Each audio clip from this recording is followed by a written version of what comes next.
നമസ്കാരം. NCTVയുടെ വാർത്തകൾ ഇതുവരെ എന്ന ന്യൂസ് ബുള്ളറ്റിനിലേക്ക് സ്വാഗതം. ഇന്നത്തെ പ്രധാന വാർത്താ സംഭവങ്ങൾ നോക്കാം.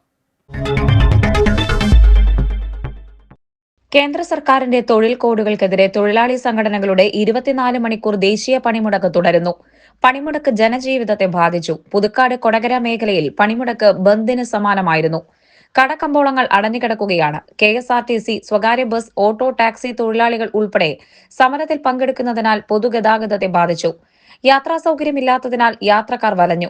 പെട്രോൾ പമ്പുകളിൽ ചിലയിടങ്ങളിൽ മാത്രമാണ് തുറന്നത്. അവശ്യ സർവീസുകൾ മാത്രമാണ് പ്രവർത്തിച്ചത്. മെഡിക്കൽ സ്റ്റോറുകൾ തുറന്നിരുന്നു. സ്വകാര്യ വാഹനങ്ങൾ മാത്രമാണ് നിരത്തിലിറങ്ങിയത്. മേഖലയിലെ ഗവൺമെന്റ് സ്ഥാപനങ്ങളുടെ പ്രവർത്തനവും ഭാഗികമായിരുന്നു. പൊതുഗതാഗത മാർഗങ്ങൾ ഇല്ലാത്തതിനാൽ മിക്ക വിദ്യാഭ്യാസ സ്ഥാപനങ്ങളും പ്രവർത്തിച്ചില്ല. സർക്കാർ ജീവനക്കാരുടെ ഇടത് യൂണിയനുകൾ സമരത്തിൽ പങ്കാളികളായിട്ടുണ്ട്. പണിമുടക്കിനെ നേരിടാൻ സർക്കാർ ഡയസ്നോൺ പ്രഖ്യാപിച്ചിട്ടുണ്ട്. മതിയായ കാരണങ്ങളില്ലാതെ ജോലിക്ക് എത്താത്തവരുടെ ഇന്നത്തെ ശമ്പളം സർക്കാർ പിടിക്കും. ബാങ്കിംഗ് മേഖലയിലെ 3 പ്രമുഖ സംഘടനകളും പണിമുടക്കിൽ പങ്കെടുക്കുന്നതിനാൽ ബാങ്കുകളുടെ പ്രവർത്തനവും തടസ്സപ്പെട്ടിരിക്കുകയാണ്.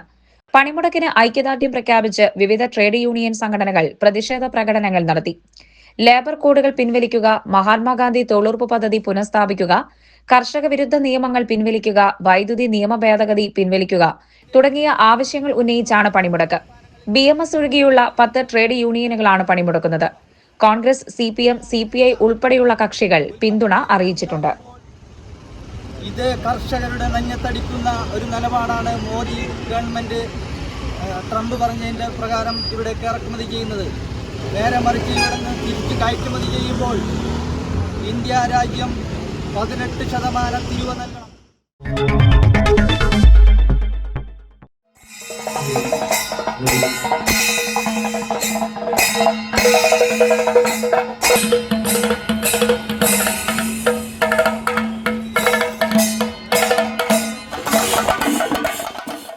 കേബിൾ TV ഓപ്പറേറ്റേഴ്സ് അസോസിയേഷൻ 15ാമത് തൃശൂർ ജില്ലാ സമ്മേളനം തൃപ്രയാറിൽ സമാപിച്ചു. സമാപനത്തോടനുബന്ധിച്ച് നടന്ന പൊതുസമ്മേളനം Kaipamangalam MLA E.T. Tyson master ഉദ്ഘാടനം ചെയ്തു. COAയ്ക്ക് അത്ഭുതങ്ങൾ സൃഷ്ടിക്കാൻ കഴിയുമെന്ന് പൊതുസമ്മേളനം ഉദ്ഘാടനം ചെയ്ത് E.T. ടൈസൺ MLA പറഞ്ഞു. കേബിൾ TV മേഖല നേരിടുന്ന പ്രശ്നങ്ങൾ പരിഹരിക്കാൻ കഴിയും. അതിനായി നിയമസഭയിലടക്കം ഇടപെടുമെന്നും MLA കൂട്ടിച്ചേർത്തു. നാട്ടിക MLA CC മുകുന്ദൻ അധ്യക്ഷത വഹിച്ചു. Asianet news chief reporter Anjuraj മുഖ്യാതിഥിയായി. നാട്ടിക ഗ്രാമപഞ്ചായത്ത് president P. Vinu, KPCC general secretary Jose Vallur, BJP Thrissur city ജില്ലാ വൈസ് പ്രസിഡന്റ് സുധീഷ് മേനത്തുപറമ്പിൽ, COA സംസ്ഥാന ജനറൽ സെക്രട്ടറി PB സുരേഷ്, സംസ്ഥാന എക്സിക്യൂട്ടീവ് കമ്മിറ്റി അംഗം KV Rajan, Kerala vision news MD Prajesh Achandi, KCCL MD PP Suresh Kumar, COA ജില്ലാ പ്രസിഡന്റ് TD സുഭാഷ്, ജില്ലാ secretary CG Jose, executive committee അംഗം P. Antony, സ്വാഗത സംഘം general convener K. Biju Kumar, COA സംസ്ഥാന കമ്മിറ്റി അംഗം VP ബിജു എന്നിവർ സംസാരിച്ചു. വിവിധ പ്രാദേശിക ചാനൽ പ്രതിഭാ പുരസ്കാരങ്ങളും ചടങ്ങിൽ വിതരണം ചെയ്തു. പൊതുസമ്മേളനത്തിന് മുന്നോടിയായി വലപ്പാട് ചന്തപ്പടിയിൽ നിന്ന് ആരംഭിച്ച വർണ്ണാഭമായ ഘോഷയാത്ര തൃപ്രയാർ ബസ് സ്റ്റാൻഡിന് എതിർവശത്ത് സമ്മേളനവേദിയായ റിൻസൺ വർഗീസ് നഗറിൽ സമാപിച്ചു. വാദ്യമേളങ്ങളുടെ അകമ്പടിയോടെ നടന്ന ഘോഷയാത്രയിൽ ജില്ലയിലെ കേബിൾ TV ഓപ്പറേറ്റർമാരും ജീവനക്കാരും ഉൾപ്പെടെ നിരവധി പേർ പങ്കെടുത്തു. തദ്ദേശ തെരഞ്ഞെടുപ്പിൽ ജനപ്രതിനിധികളായി തെരഞ്ഞെടുക്കപ്പെട്ട COA അംഗങ്ങളെ ചടങ്ങിൽ ആദരിച്ചു. ഭാവനയിൽ കാണുന്ന അതിഭാവുത്വം കലർന്ന പരിപാടികൾ പലതും നാളെ ഈ സമൂഹത്തിൽ സംഭവിക്കാൻ പോകുന്ന സ്ഥിതിയിലേക്ക് മാറുന്നു എന്നുള്ളതാണ് പ്രധാനപ്പെട്ട കാര്യം. പ്രിയപ്പെട്ട, ഞാൻ ദീർഘമായൊരു വർത്തമാനം പറയുന്നില്ല. കേബിൾ TV ഓപ്പറേറ്റേഴ്സ് അസോസിയേഷൻ ഉള്ള നിരവധിയായിട്ടുള്ള പ്രശ്നം സംബന്ധിച്ച് നമുക്ക് ആ മേഖലയിലുള്ള പ്രശ്നം, KICB സംബന്ധിച്ചുള്ള പ്രശ്നം, അതിന്റെ താരിഫ് സംബന്ധിച്ച പ്രശ്നം, വിവിധ സംഘടനകൾ അതിന്റെ അകത്തുള്ള ഇതിലൊക്കെ പലതരത്തിലുള്ള വിഷയങ്ങൾ ചിലപ്പോൾ കൂട്ടായും അല്ലെങ്കിൽ ഗവൺമെന്റിന്റെ ഭാഗത്തുനിന്നും KICBയുടെ ഭാഗത്തുനിന്നും ഒക്കെ തന്നെ പൂർത്തീകരിക്കേണ്ടതുണ്ടായിട്ടുണ്ടാവും. ഇതൊക്കെ നമുക്ക് ചെയ്യാൻ കഴിയും. ഈ പ്രസ്ഥാനം ഏറ്റവും ഗംഭീരമായ അർത്ഥത്തിൽ നമുക്ക് കേരളത്തിൽ ഒരു നിർമ്മാണ രംഗത്ത് ഊരാലുങ്കൽ എന്ന് പറയുന്ന ഒരു പ്രസ്ഥാനം ആരംഭിച്ചു. ഊരാലുങ്കൽ ചെറിയത്, വളരെ ചെറുത്. ഇപ്പം ഏകദേശം 5 ലക്ഷം പേരാണ് അതിലെ എഞ്ചിനീയർമാർ തുടങ്ങി ഏറ്റവും താഴെ തട്ടിലുള്ള ജോലിക്കാർ ഉൾപ്പെടെ ഉള്ള ആളുകളുടെ ഒരു വിങ്. എനിക്ക് തോന്നുന്നു ഏഷ്യയിലെ തന്നെ ഏറ്റവും പ്രധാനപ്പെട്ട കോപ്പറേറ്റീവ് സെക്ടറിലുള്ള ഒരു സ്ഥാപനമായിട്ട് അത് മാറിക്കഴിഞ്ഞിട്ടുണ്ട്. എന്ന് പറഞ്ഞാൽ അത്ഭുതങ്ങൾ സൃഷ്ടിക്കാൻ എനിക്ക് തോന്നുന്നു നമ്മുടെ ഈ സംഘടനയ്ക്ക് കഴിയും. കഴിയട്ടെ. അതിൻ്റെ ഭാരവാഹികൾ ജില്ലാ സമ്മേളനം ഇന്നും ഇന്നലെയുമായി കഴിഞ്ഞിട്ട് സംസ്ഥാന സമ്മേളനം നടക്കുന്നു. ആ സമ്മേളനത്തിലെല്ലാം അതിന് ശക്തി പകരാൻ കഴിയുന്ന കാര്യത്തിലുള്ള നല്ല കൂട്ടായിട്ടുള്ള ആലോചന ഉണ്ടാകട്ടെ എന്ന് പ്രത്യേകമായി അഭ്യർത്ഥിച്ചുകൊണ്ട് ഒരിക്കൽ കൂടി ഇവിടെ കൂടിയിരുന്ന മുഴുവൻ ആളുകളെയും സ്നേഹപൂർവ്വം അഭിവാദ്യം ചെയ്തുകൊണ്ട് സന്തോഷപൂർവ്വം ജില്ലാ സമ്മേളനം ഉദ്ഘാടനം ചെയ്തതായി.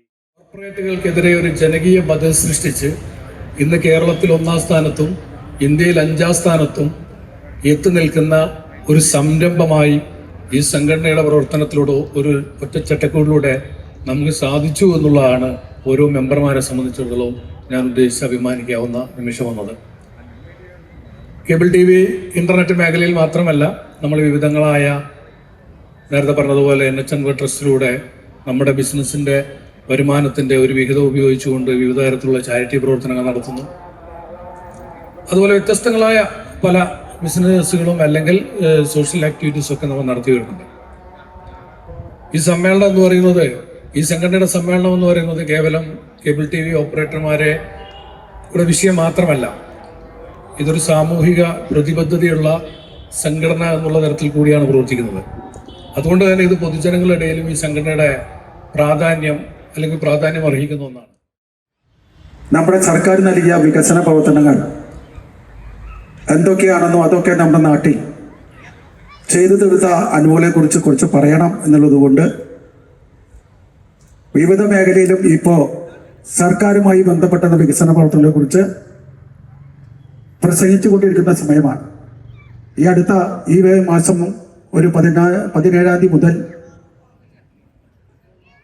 ഈ സർക്കാരിൻ്റെ വികസനവുമായി ബന്ധപ്പെടുത്തിക്കൊണ്ട് ഞാൻ നാട്ടിലേക്ക് ഇറങ്ങാൻ പോവുകയാണ്. എന്താണ് ഈ പ്രദേശത്ത് ചെയ്ത വികസനങ്ങൾ? പരസ്പരം ഒരു ചോദ്യമായി നിൽക്കുകയാണ്. എന്തൊക്കെയാണ് നാടിന് വേണ്ട വികസനങ്ങൾ? അതിലൊക്കെ എന്തൊക്കെയാണ് നമുക്ക് പരിഹരിക്കാൻ കഴിഞ്ഞിട്ടുള്ളത്? ഇനി എന്തൊക്കെ പരിഹരിക്കാൻ കഴിയും എന്നുള്ള രീതിയിലുള്ള പ്രവർത്തനങ്ങൾക്ക് നമ്മൾ നേരിട്ട് ഇറങ്ങിക്കാനുള്ളൂ പറയുന്ന ചില കാര്യങ്ങൾ. ഇതുപോലെ തന്നെ നമ്മുടെ ഈ സംഘടനയോടെ എൻ്റെ സുഹൃത്തായിട്ടുള്ള സുജിത്തൊക്കെ വന്നില്ലെങ്കിൽ ഞങ്ങൾക്ക് മോശമാണ് എന്ന് പറയേണ്ടായി. 34 അംഗ ഓർഗനൈസ്ഡ് ക്രൈം സിൻഡിക്കേറ്റ് ഗുണ്ടാ സംഘം പിടിയിൽ. അന്തർജില്ലാ കവർച്ചാ സംഘത്തിലെ അംഗങ്ങളും കൂട്ടാളികളുമാണ് പിടിയിലായത്. തൃശൂർ റൂറൽ ജില്ലാ പോലീസ് മേധാവി ബി കൃഷ്ണകുമാറിന്റെ നേതൃത്വത്തിൽ രഹസ്യാന്വേഷണ വിഭാഗത്തെ ഉപയോഗിച്ച് നടത്തിയ നിരന്തര പരിശ്രമത്തിന്റെ ഫലമായാണ് പ്രതികൾ വലയിലായത്. പ്രതികളിൽ നിന്ന് കവർച്ചയ്ക്ക് ഉപയോഗിക്കുന്നതിനായി സൂക്ഷിച്ച ആയുധങ്ങളും മറ്റും പിടിച്ചെടുത്തു. 4 കാറുകൾ, 14 മോട്ടോർ സൈക്കിളുകൾ, 33 മൊബൈൽ ഫോണുകൾ എന്നിവയും പിടിച്ചെടുത്തു. രഹസ്യവിവരത്തിന്റെ അടിസ്ഥാനത്തിൽ ചേർപ്പ് പോലീസ് സ്റ്റേഷൻ പരിധിയിലെ പനംകുളത്തുള്ള ഒരു വീട്ടിൽ നടത്തിയ പരിശോധനയിലാണ് ഗുണ്ടാ സംഘാംഗങ്ങളും സംഘടിത കുറ്റവാളി കൂട്ടായ്മകളിൽ അംഗങ്ങളുമായ 34 പ്രതികളെ അറസ്റ്റ് ചെയ്തത്. ഇതിൽ 20 പ്രതികൾ നിരവധി ക്രിമിനൽ കേസുകളിലെ പ്രതികളാണ്. അനന്തപുരം ഞാറ്റുവെട്ടി വീട്ടിൽ അനുരാജ്, വെള്ളാങ്കല്ലൂർ വേലപ്പറമ്പിൽ വീട്ടിൽ ഷാഹിദ്, വെള്ളാങ്കല്ലൂർ വിലയനാട് കൊക്കാടൻ വീട്ടിൽ മാർട്ടിൻ, കല്ലേറ്റിങ്കര വടക്കേതലക്കൽ വീട്ടിൽ ഷാഹിൻ, വെള്ളാങ്കല്ലൂർ തേക്കനാത്ത് വീട്ടിൽ എഡ്വിൻ, നടത്തറ ചിറ്റിലപ്പള്ളി വീട്ടിൽ ഉണ്ണിറോയ്, മുരിയാട് വെളിയത്ത് വീട്ടിൽ അയ്യപ്പദാസ്, അനന്തപുരം മാണ്ടാമന വീട്ടിൽ അർജുൻ, പുത്തഞ്ചിറ കോളനിപ്പറമ്പിൽ വീട്ടിൽ രന്തിദീപ്, വെള്ളാങ്കല്ലൂർ വാളവര വീട്ടിൽ ഹിദിൻ, അനന്തപുരം പഴയാറ്റിൽ വീട്ടിൽ ഹെൻറി പോൾ, വെള്ളാങ്കല്ലൂർ മനക്കലപ്പടി ചാണശ്ശേരി വീട്ടിൽ അദിത്ത, അനന്തപുരം നെല്ലിശ്ശേരി വീട്ടിൽ റിൻഡോ, ചൂരപ്പട്ടി വീട്ടിൽ ഷിബിൻ, വെള്ളാങ്കല്ലൂർ മനക്കലപ്പടി ചാണശ്ശേരി വീട്ടിൽ അശ്വിൻ, മുരിയാട് വെള്ളപ്പാടി വീട്ടിൽ സൂരജ്, പുറത്തുശ്ശേരി കണ്ണംകുളം വീട്ടിൽ സൂരജ്, കല്ലേറ്റിങ്കര ചേരമല്ലൂക്കാരൻ വീട്ടിൽ ആൽബർട്ട്, കാട്ടൂർ കിഴുത്താണി കുഞ്ഞു വീട്ടിൽ വിമൽ, അഞ്ചേരി കച്ചപ്പള്ളി വീട്ടിൽ സനൂപ, ഇരിങ്ങാലക്കുട സോൾവന്റ് കൂടക്കര വീട്ടിൽ ധനീഷ, അനന്തപുരം ഞാറ്റുവെട്ടി വീട്ടിൽ ബിബിൻ, അനന്തപുരം നെല്ലിപ്പറമ്പിൽ വീട്ടിൽ സന്തോഷ, വെള്ളാങ്കല്ലൂർ തരൂപ്പീടികയിൽ വീട്ടിൽ നവാസ്, പട്ടേപ്പാടം തൈപ്പറമ്പിൽ വീട്ടിൽ നിഖിൽ,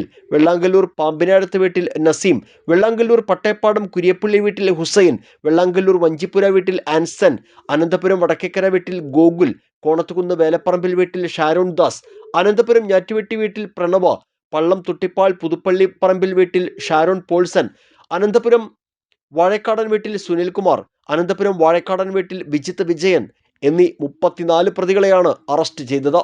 പ്രതികളിൽ നിന്ന് വാൾ, ഇരുമ്പ് കമ്പി, ഇരുമ്പ് പൈപ്പ്, മരവടി, മരത്തിന്റെ പട്ടിക, കുരുമുളക് പൊടി എന്നിവയും പിടിച്ചെടുത്തു.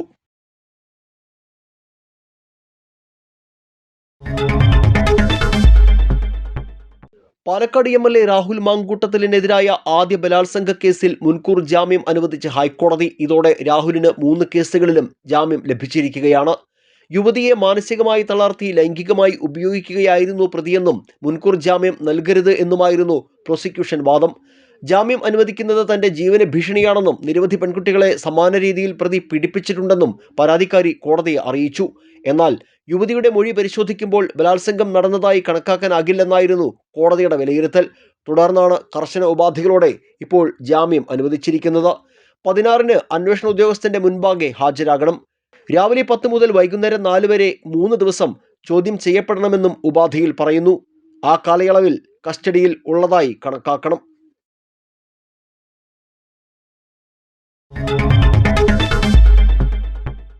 കാലാവസ്ഥ.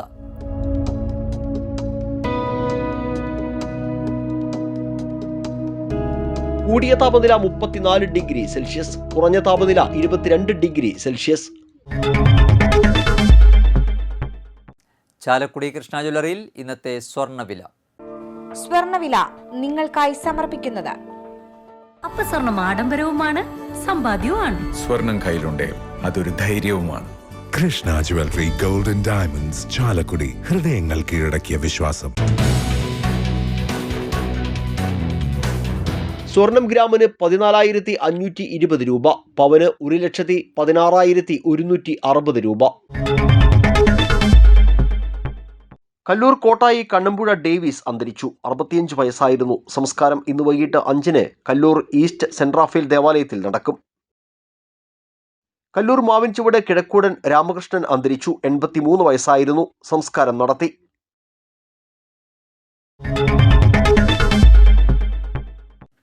ഇതോടെ വാർത്തകൾ ഇതുവരെ എന്ന ന്യൂസ് ബുള്ളറ്റിൻ സമാപിക്കുന്നു. നന്ദി, നമസ്കാരം.